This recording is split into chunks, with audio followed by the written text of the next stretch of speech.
Les trois petits cochons.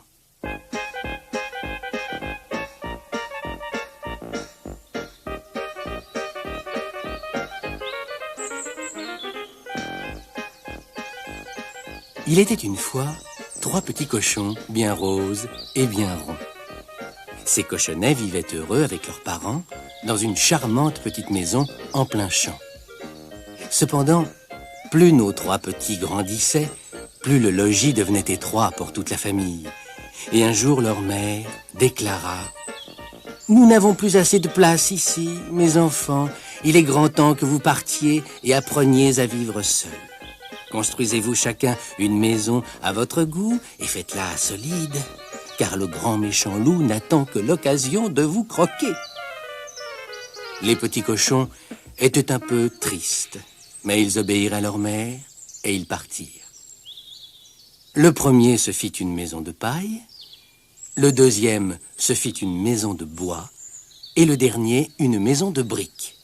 Celle-ci fut plus longue et plus dure à bâtir, mais une fois finie, c'était certainement la plus réussie. Les murs solides, l'intérieur douillet, il y faisait bon vivre. Le temps passa. Et un beau matin, on vint frapper à la porte du premier petit cochon. C'était le loup, le grand méchant loup. Il avait appris que les trois petits cochons s'étaient installés dans les environs et il avait décidé de leur rendre visite pour les manger.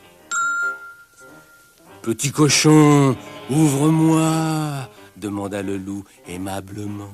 « Non, non et non, par ma queue en tire-bouchon, tu ne mettras pas la patte dans ma maison de paille » répliqua le cochonnet en verrouillant sa porte.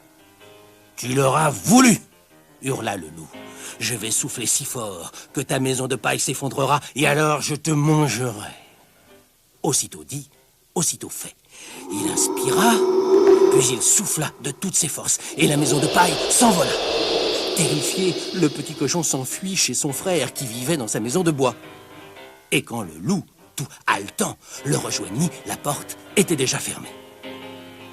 « Petit cochon, s'il vous plaît, laissez-moi entrer » cria-t-il. « Non, non et non, par ma queue en tire-bouchon, tu ne mettras pas la patte dans ma maison de bois » s'écria le deuxième cochonnet. Mais le grand méchant loup était bien décidé à dévorer les petits cochons. « Tu l'auras voulu » gronda-t-il. « Je vais souffler si fort que ta maison de bois s'effondrera et alors je vous mangerai. » Il inspira, puis il souffla de toutes ses forces et la maison de bois s'envola. Aussitôt, les deux petits cochons coururent se réfugier dans la maison de briques de leur frère. Ils étaient à peine arrivés que le loup les rejoignait, mais la porte était fermée.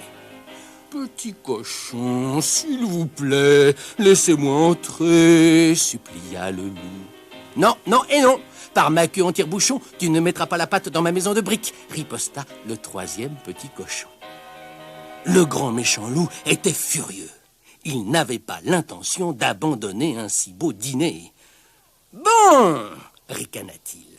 « Je vais souffler si fort que ta maison de briques s'écroulera et je vous mangerai tous les trois. » Il inspira, puis il souffla de toutes ses forces.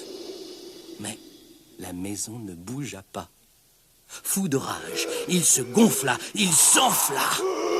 Mais la maison tint bon. « J'en ai assez » hurla-t-il.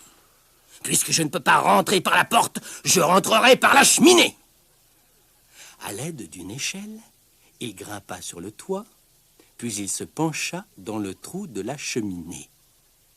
Les trois petits cochons l'avaient entendu. Ils avaient allumé le feu et placé une grande marmite d'eau dans le foyer avec des légumes qui sentaient bon. Alléché par la bonne odeur, il se pencha encore, il perdit l'équilibre et tomba dans la marmite. L'eau était si chaude que le loup fut bientôt cuit. Les petits cochons étaient fous de joie. Ils décidèrent de ne plus jamais se séparer et d'habiter ensemble dans la maison de briques. Et ils y vécurent très heureux.